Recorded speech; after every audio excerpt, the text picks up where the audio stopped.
Insurance fraud in the UK costs more than £1.2 billion a year. That's more than £3 million a day. Deliberate crashes, bogus personal injuries, even phantom pets. The fraudsters are risking more and more to make a quick killing, and every year it's adding more than £50 to your insurance bill. But insurers are fighting back, exposing a fraudulent claim every 5 minutes, armed with the latest fraud-busting technology, including covert surveillance systems, sophisticated data analysis techniques, and specially trained fraud investigators. They're catching these chancers red-handed. Instead of getting away with it, more and more of these fraudsters are being caught out and claimed and shamed.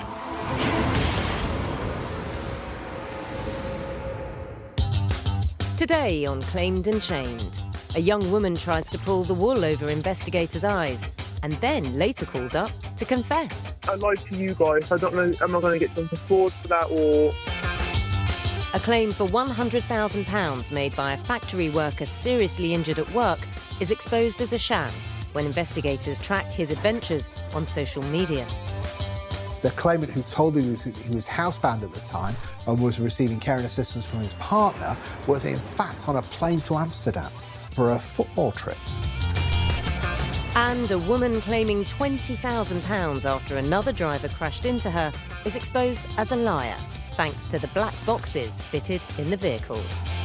The fact that both devices and both cars did not have a crash alert would suggest that there wasn't a crash at all. Given telematics evidence, I struggle to believe that any part of the claim was genuine.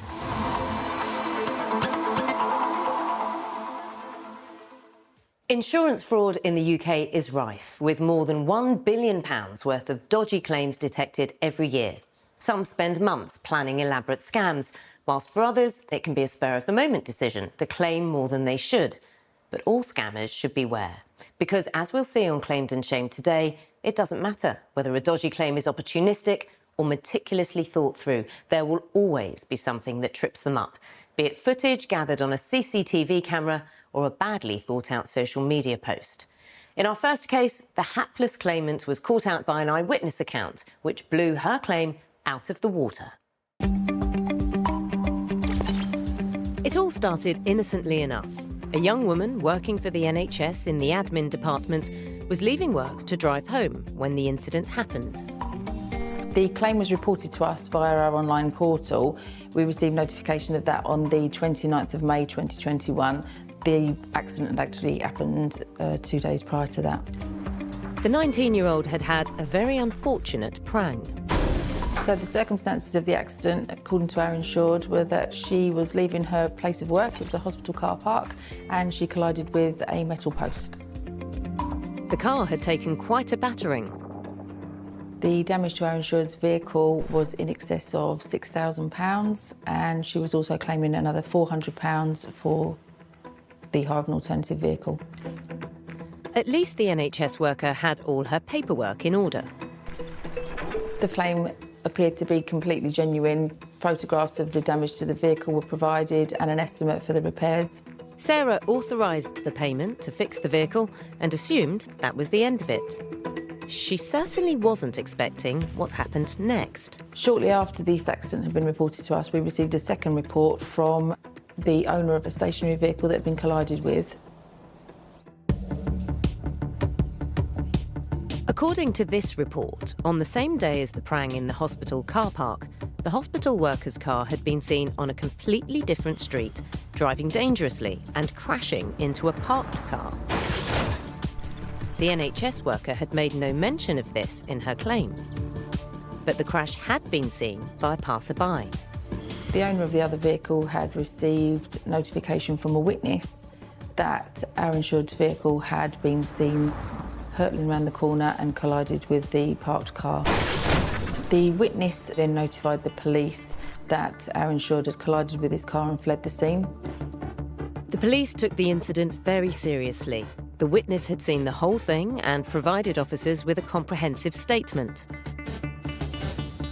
They were in no doubt about who was to blame.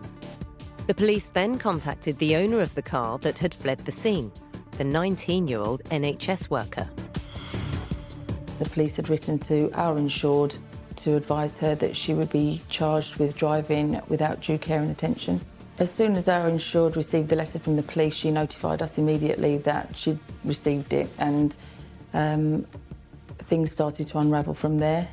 The young woman phoned the insurance company. She was clearly rattled, and she had a confession to make. Have you guys heard from the police? No, nothing from the police. We've just received a claim from the other drivers. During one of the phone calls from our insured to us, she actually confessed that the report that she'd made previously was not accurate. Well, this is what happened. I lent someone my car, which I shouldn't have done. They drove the car to their friend's house. Okay. And then their friend drove the car and he crashed the car. I was told that it was a gate that they hit and the tree. Obviously not, so I just don't believe anything that they're telling me now. She said that she wasn't aware that somebody else had been driving her vehicle. She'd lent it to one of her friends, who then lent it to somebody else, who then apparently crashed it. So who had really been driving the car at the time of the crash? The answer was shocking. And did that person driving the vehicle at the time have their own insurance elsewhere, did they? No, I don't even know. I've got a name, but I don't have a date of birth, but I've told that they're underage. A child without a driving licence had been let loose in her vehicle. Now it was time for the NHS worker to get a surprise. If the driver at the time of your vehicle was not insured, so they don't have their own insurance elsewhere, we would have to settle their claim under your insurance policy. Okay. She was clearly feeling guilty, but that didn't stop her from trying to wriggle out of it. Because the person who actually was supposedly driving at the time, I say that because the person I lent it to, I know I shouldn't have lent my car to someone, I'm definitely not going to do it again, it's stupid. Because obviously I gave permission for them to drive, but the person who crashed it, I didn't give permission for them to drive. Technically, they kind of stole it off me without my permission. Her insurance was still going to have to cough up, though. The third party, they've got no blame in this and they've suffered the loss EDC. Yeah. The NHS worker was clearly concerned about how much trouble she was in. Because obviously I lied to you guys about what happened because I didn't actually know at the time. Is anything going to happen from that as well? She basically confessed that the initial report was fake. The insurance company was now waiting for evidence to come in from the person whose car had been hit before deciding what to do. A week later, the anxious NHS worker called again. Hello, I spoke to somebody last week. I'm just wondering if you got an update. We had a statement in from a witness. The driver from Sadie's at fault. This is your vehicle, isn't it? It seems that your vehicle was taken by somebody who wasn't authorised. Is that correct? Yes, yeah. Once again, she was keen to get her side of the story across. Only this time, she added a more sinister reason as to why she hadn't been honest. I didn't know what happened at the time, and I only found out what happened last week. I didn't report it to the police because the person who I believe was driving at the time is going to jail for something totally unrelated to this, or something quite serious. So I didn't report it to anybody, not even you guys, because I was scared of the person, and I still am scared of the person. And once again, she was in full confession mode. Yeah, I also lied to you guys, but I didn't think it was a person at all. I literally thought it was a tree. But obviously, I lied to you guys. Am I going to get done for fraud for that, or...? We'd obviously appreciate it if people don't lie to us. The call handler also reminded the claimant that she'd already been paid out for the damage when she'd given her first version of events, which she'd completely made up. Yeah, we have paid out over £6,000 towards repairs to your car. You see, the problem I've got is that when you reported this incident on the 27th of May, you told us you had to make a post as you were leaving the staff car park. Because that's what I thought happened. Because I was scared of the person. I still am scared of the person. This is what I told this to the police as well. This is completely different now, because obviously we have paid out for the damage to your car, and the damage to your car was not covered. The NHS worker knew she was on the ropes. As well as her own confession, there was clear evidence that she'd lent her car to someone else, but had tried to claim for the damage by pretending she was driving at the time. In this case, our insured had no option but to come clean as to the circumstances. We had a witness statement, the police were involved. There was nowhere to go, really. Sarah agreed that the woman could make a one-off payment of £4,000 towards the payout she'd received to fix her car, which should never have been paid out in the first place, and the case was finally closed. But the damage to the claimant's reputation for her brazen lies will be felt for a long time. We have uploaded her details to the insurance fraud register, which then the consequences of that will be that finding a mortgage, credit applications, they will all become very difficult for her in the future.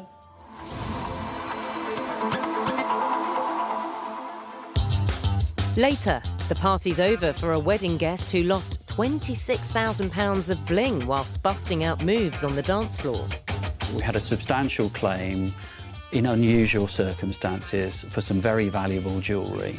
So we contacted the jewellers, provided them with a copy of the receipts. The jeweller came back to us very promptly and advised us that the receipts were fake.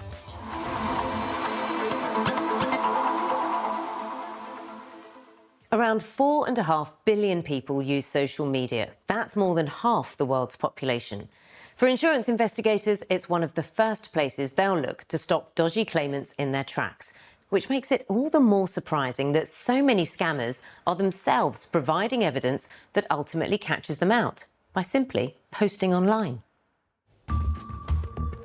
With more than 18 years fraud experience, Damien Rourke is no stranger to suspicious claims. So when an insurance company asked him to investigate a claim for a nasty accident at work, Damien and his team left no stone unturned in order to find out what was really going on. The accident itself involved a chap who was working in a factory and a pallet carrying 50-kilogram bottles of water fell and impacted him on the back of his neck. Once the bottle struck him on the back of his neck, he apparently vomited twice and was then rushed to hospital. An initial diagnosis at the hospital appeared to indicate that he had sustained a fracture to his upper spine, a very serious injury. This was for him a life-changing event from which he never expected to recover. The spinal injury had also affected the claimant's use of his right hand. He was a young chap who had previously been relatively physically active and able, and it was his case that this accident had significantly affected him physically. He was looking for a substantial payout. The claimant was claiming approximately £100,000 in the first instance. It seemed like a lot of money, but for a life-changing injury, it wasn't an unusual amount. So the £100,000 that the claimant claimed comprised of around about £50,000 in relation to his physical injuries, and then there was approximately £40,000 which was claimed for past loss of earnings, the loss he'd already incurred, and there was about £10,000 for care and assistance. Now that's someone helping him to do his daily things like, eat or wash or self-care, that type of things. Damien acted quickly to try to help the claimant. It makes sense for us to get the money to him as early as possible. Then he can get treatment, he can get care. The cost of him being unable to do his job will be alleviated in some way, shape or form. And so an early payment was made in the sum of £2,000 to this chap. At this stage, Damien and his team had no reason to doubt anything they'd been told. Initially, the claim appeared to be entirely genuine. You had a chap who'd been in a relatively significant accident. They'd been taken straight to hospital. They'd stayed in hospital for a period of time. Medical evidence seemed to back up the claimant's case. He did submit a medical report with this claim. He submitted several, actually. One from an orthopaedic expert who contended that he had indeed suffered the fracture, and he additionally submitted a report from a psychological expert. There was a significant psychological element to this injury, and the reason for that was because the claimant was a very keen footballer, you see, and he suggested that this accident had now stopped him in his football career and had brought that to a halt. With the claimant's sporting dreams crushed, his mental health had also taken a turn for the worse. It was fair to say that the contents of the psychological report in particular suggested that his inability to now play football had led to a significant bout of depression. But Damien was surprised when he noticed that this man, who was unable to work, was not claiming any kind of unemployment benefit. It was the absence of that claim that made us suspicious. It was important for Damien to get to the bottom of things, starting with a closer look at the claimant's social media accounts around the time of the accident. And what he found shocked him. We discovered that a short period of time after the accident, I think it was about 10 days, the claimant, who told him he was housebound at the time and was receiving care and assistance from his partner, was in fact on a plane to Amsterdam for a football trip. You have to ask yourself, if you've really been in a life-changing accident, do you, within a matter of days, jump on a plane to Amsterdam to go on a football tour? I would gently suggest that you do not. Further investigation uncovered even more sporting prowess from the supposedly incapacitated claimant. The team came across footage of him in action. He even gave a post-match interview. We discovered that 4 months after the accident, he had started playing for a team at a reasonably high level and playing very effectively, according to the stats that we were able to obtain. But more than that, actually, he had started a business coaching children's football. Controlling large groups of kids, I imagine, is quite a physical thing to do, and certainly wholly inconsistent with what he had said he was able to do and not do. Suspecting a major fraud was afoot, Damien got to work trying to find more evidence. Once we had discovered that he had started his own business, teaching people football, it then became relevant for us to get the bank records. Now, when we got hold of the bank records, there was lots of evidence of payments going in and going out that could relate to the business. The payments indicated that the claimant was actively involved in running a successful business. But the bank statements also revealed something else, unexpected. But what was most interesting from our perspective was the £2,000 that had been paid to him at the start of the case. It transpired he had not spent it on receiving care or treatment and had not spent it on things that he said he needed, like food or to pay his electricity. He had, in fact, spent a chunk of it on online gambling and another chunk of it buying gadgets. This is entirely consistent, this type of behaviour, with someone who is dishonest. The team had been relying on medical records supplied by the claimant, but now Damien wanted an independent assessment to be made. One of the key turning points of this case was when we were able to bring in our own medical evidence. Now, what we were able to do was obtain the full medical records, including the X-rays and MRI scans. The independent expert confirmed Damien's suspicions. The scans and X-rays showed there was, in fact, no fracture to the claimant's spine. Damien suspected that the original medical expert had simply not read the records properly, or at all, and had instead relied on the claimant's exaggerated injury claims. Our own medical expert put forward the view that the injury would have recovered in about 3 to 4 months, and indeed suggested that there couldn't be a psychological injury here, bearing in mind how active he was, particularly in relation to the football. A nasty accident, no doubt, but permanent injuries, absolutely not. The claimant, though, was determined to get his 100 grand. After 4 years of toing and froing, he took his case to court, still insisting that his injuries were genuine. The tipping point for us, really, when we decided that we could plead a positive case of fraud and say, officially, this is a dishonest claim, is when we received back responses from the claimant where he had effectively doubled down and said, yes, I can no longer play football, yes, I can no longer work, and we had evidence that just showed that simply was not the case. Damien believed the evidence they'd collected could only lead to one conclusion, and he wanted to prove in court that the man had been lying. So when we amended the defence and pleaded that positive case of dishonesty, it led to the claimant seeking to discontinue his claim and get out the proceedings. Clearly, when we did that and we evidenced all our case in full, the writing was very much on the wall. We could show objectively that things he had said were untrue, and judges don't like that. Faced with the evidence Damien's team had gathered against him, this footballer began to backtrack. The claimant requested if he could withdraw his claim and drop it. Now, it was open to us to proceed to defend that claim and refused to let him do that. However, by this point, we've incurred so much in terms of costs, and this was a chap who, in reality, we were probably never going to get any money back from. And so we allowed him to pay us back the interim payment and withdraw his claim. It looked like this claimant had scored a massive own goal. There is no question in my mind that there was an element to this claim that was genuine. When you looked at the injury that the claimant had actually sustained, I would guess that his claim was probably worth about £10,000. If he would have come to us with clean hands and told the truth, not only would he have received a good payment, he would have received it much quicker. Instead, he drifts along for 4 years, aiming for this gigantic payout that's never going to happen, and ends up giving us back the £2,000 that we gave him.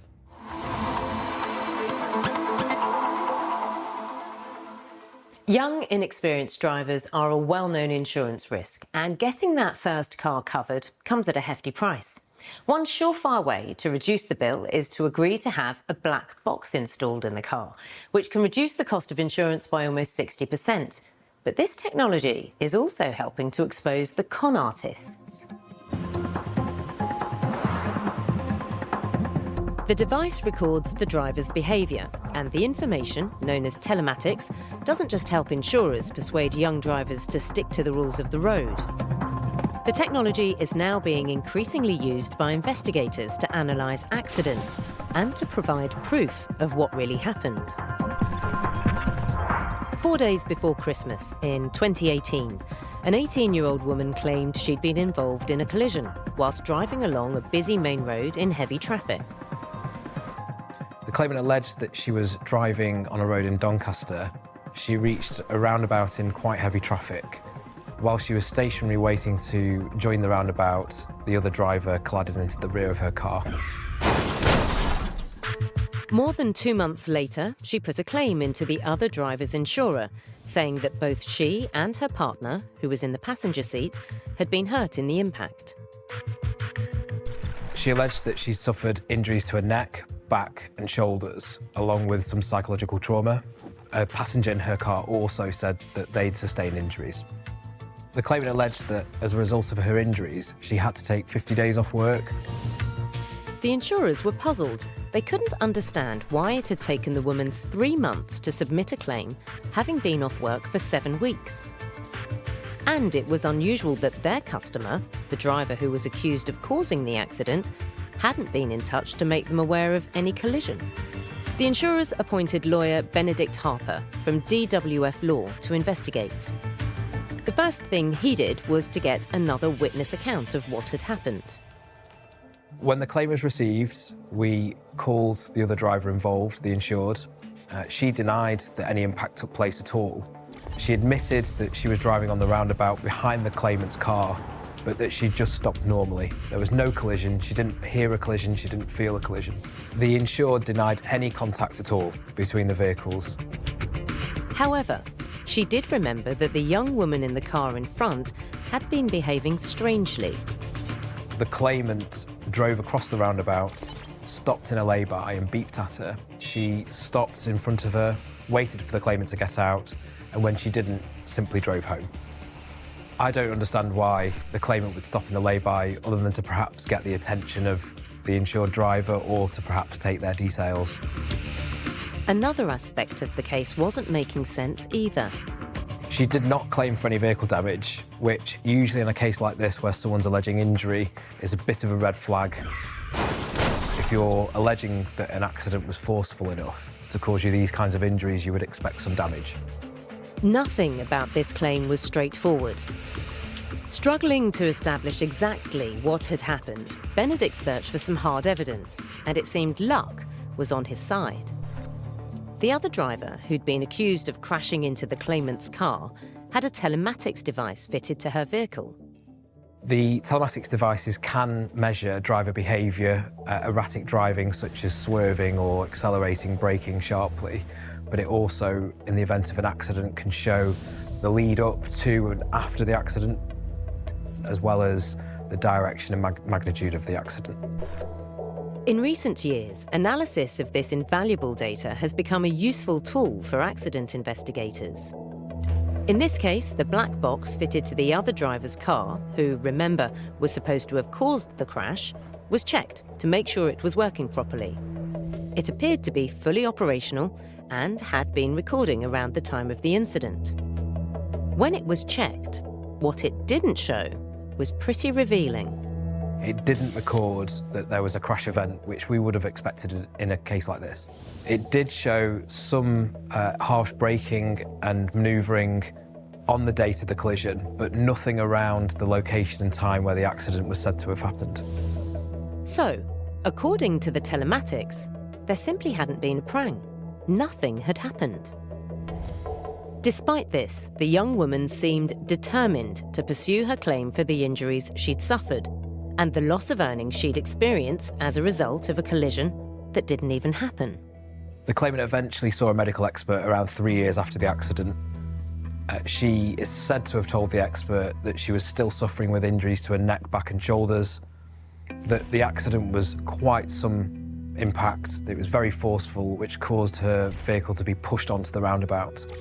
The medic the claimant had seen to back up her case didn't think her assertion that she was still in pain was true.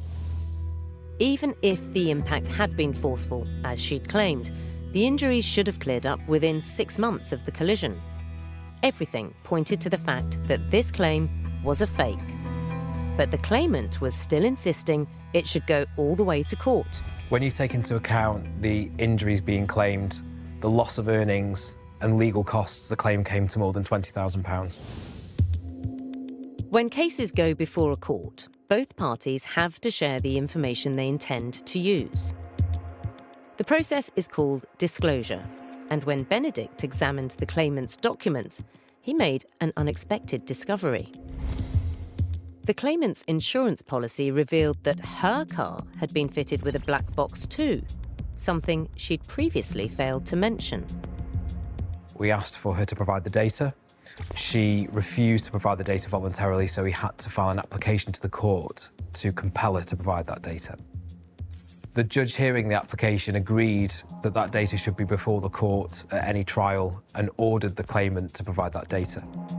After months of delay, Benedict eventually got his hands on the claimant's black box data.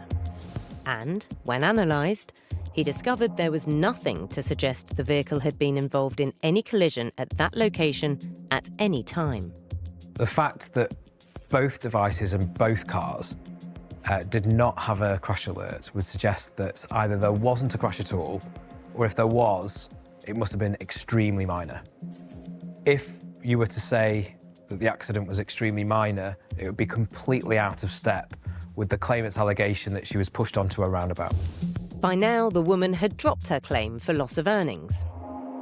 She did have a new trick up her sleeve, though. Whilst the claimant didn't make a claim for vehicle damage, she did produce some images that alleged to show some vehicle damage. When you look closely at the images, the damage was covered in rust and clearly not caused by the insured driver. When the case eventually came to trial, 5 years after the alleged crash, the telematics evidence proved to be compelling. The judge found that the lack of any kind of crash event in both the insured driver's vehicle and the claimant's vehicle must have meant that even if there was an impact, it can't have been more than just a touch.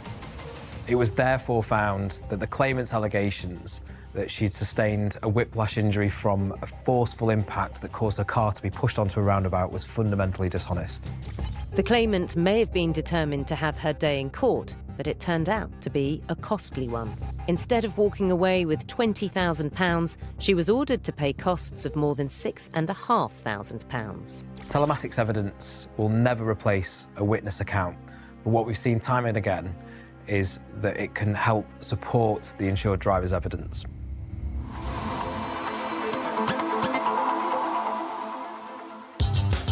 Still to come, a man blagging a big payout is caught out by a bus's CCTV. You can see that there has been contact with the car, but you can definitely see that there's not enough movement to cause the injuries alleged.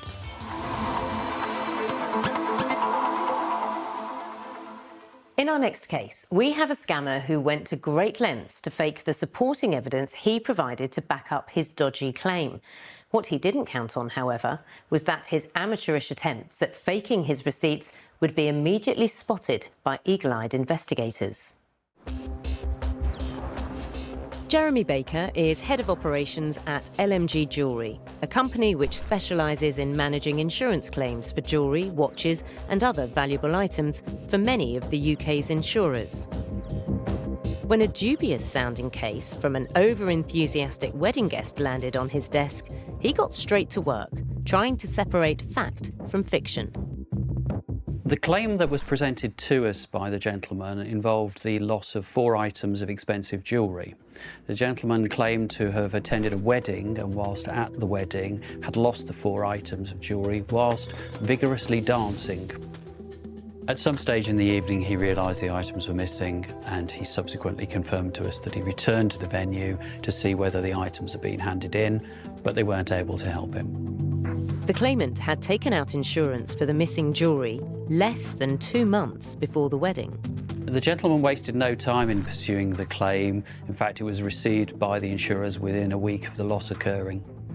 From the off, there was something about this claim that gave Jeremy pause for thought. Whilst we do receive claims for multiple items being lost, this tends to be because somebody's lost a bag of jewellery or they've taken their rings off while washing their hands. But on this occasion, we were being led to believe that 4 pieces of jewellery worn on different parts of the body had been lost at a single event, which caused us some great concern. Jeremy was now keen to speak to the man to discuss his claim, but he wasn't answering any calls.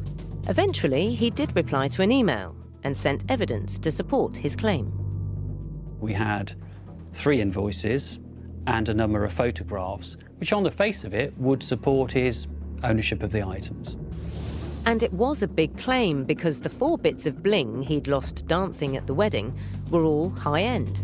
The 4 items of jewellery comprised 2 rings, a bracelet and a neck chain, all heavily encrusted with diamonds. The total value of the 4 items was slightly less than £26,000. Despite the photos and the receipts, there was something niggling Jeremy. And when he took a close look at the paperwork, something didn't seem right. When we studied the invoices in detail, what was unusual was that this came from a diamond dealer in Hatton Garden, but the invoices contain no details of the diamonds that were actually supplied. We would expect information about the cut, the clarity, the colour of the diamond, which would determine how much the gentleman would have paid for it, but none of that information was available on the invoices. Jeremy also noticed something else that just didn't make sense. It was clear that some of the transactions had been the subject of a part exchange. It would be normal for us in these circumstances to establish what that part exchange was, and we would contact the jewellers. Strangely, though, there was no contact number on the invoice, and the email address appeared to be a dud too. There was definitely something fishy going on. We suspect the gentleman was very keen that we didn't make contact with the jeweller. That wasn't going to stop Jeremy from following his hunch. So we contacted the jewellers and provided them with a copy of the receipts that we'd been sent. The jeweller came back to us very promptly and advised us that the receipts were fake. That whilst the company name was correct, the address was wrong and the email was wrong. So we were sort of thinking, well, this doesn't look good. However, he then went on to tell us that the pricing of the items was wrong. He did stock that type of jewellery, but he didn't sell it at those prices. In fact, they were selling them for a lot less. It looked as if the man had made up fake invoices to support his inflated claim. With his antennae twitching, Jeremy did some more digging into the claimant's background, and what he found shocked him. Inquiries revealed that this gentleman was no stranger to making claims. He'd made a previous claim for a watch, an expensive watch and jewellery, and damage to some televisions. The man's lavish tastes were evident in this previous claim, as the watch was a Rolex worth nearly £15,000, and he'd also listed a diamond ring worth £5,500. It also turned out the claimant had a history of making dubious claims using multiple pseudonyms, and that he'd already been caught out making a fraudulent motor claim. The evidence that Jeremy was dealing with a serial scammer was overwhelming. We needed to report to the insurer, and obviously we had something quite serious to report back on. We had a substantial claim in unusual circumstances for some very valuable jewellery. We had a claimant who was nonchalant in his approach towards the claim, was elusive as far as his tracking information and detail. The outcome of the man's dodgy claim was a no-brainer for the insurer. The insurer subsequently informed us that they had voided the gentleman's policy because of this prior claims activity. Essential pieces of information had not been disclosed to them when the policy was taken out, and had they known that information, they would not have insured him. When submitting his bogus claim, the man clearly hadn't banked on coming up against an insurance investigator such as Jeremy. As a warning to anybody out there, if you're going to make a fraudulent claim and it's proven that it's a fraudulent claim, then you're having a big black mark against you in the insurance industry. Very, very few insurers would look at you as an acceptable risk if you proceeded with a claim that's shown to be fraudulent.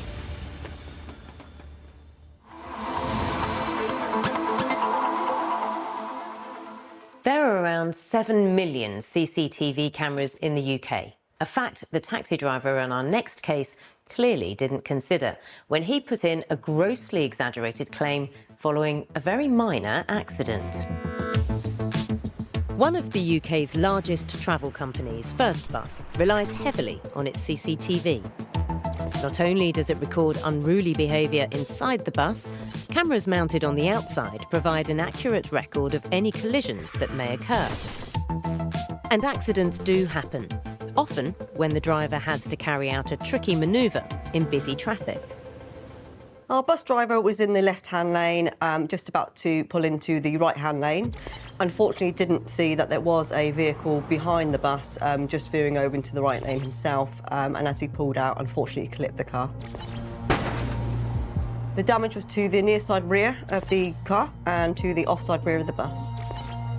Fortunately, it appeared to have been a very minor collision. The accident report from the driver stated that the bus had caused little damage to the taxi it had hit.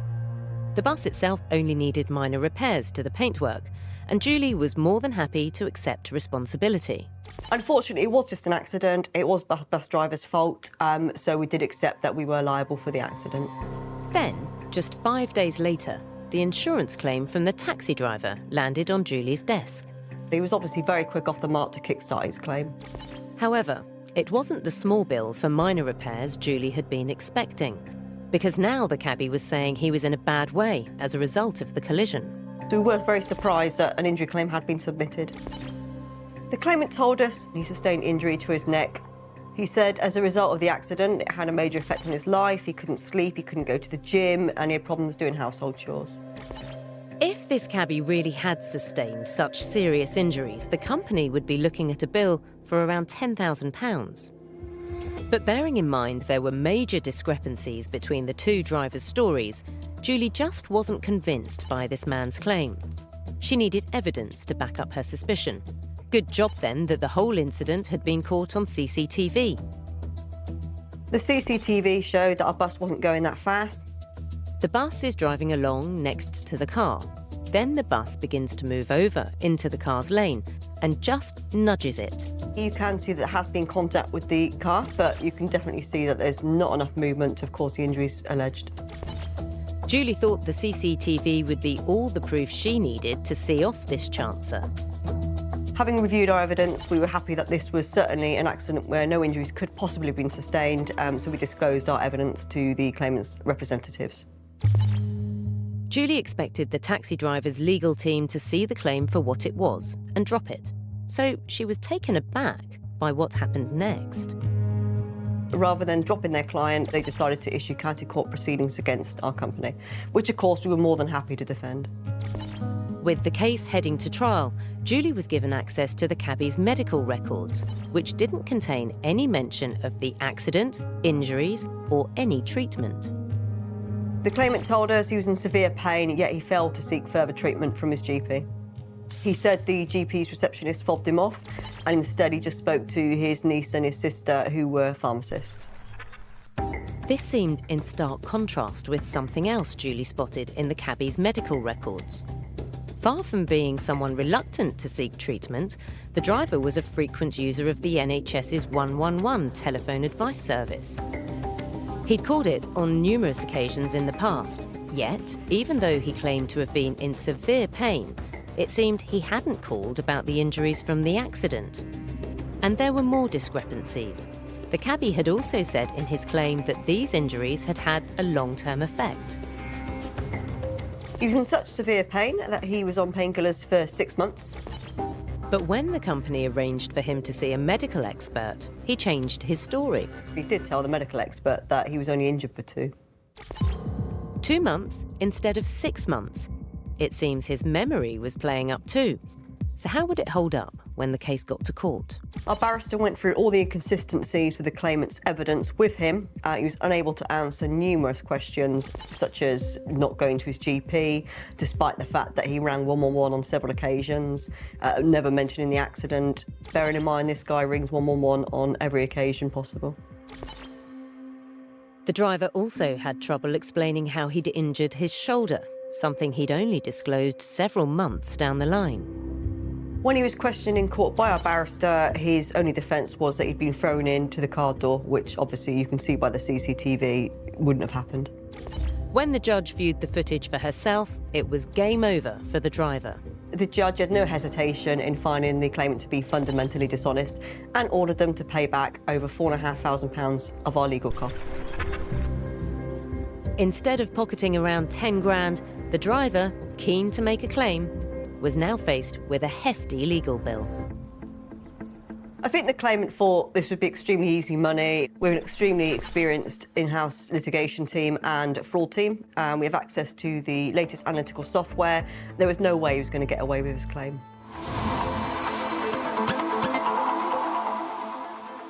Another shocking case of deception and a timely reminder that we all need to remain vigilant to the scourge of insurance fraud. From chancers exaggerating injury to criminal gangs engineering crashes for cash, these tricksters hit us all in the pocket. Every year, insurers lose millions to these scams, and it's you, the policyholder, who ends up paying the price with hikes to your premiums. But the sheer number of thieves caught in the act sends a clear message to anyone thinking about cheating the system. They claimed, but now they're shamed.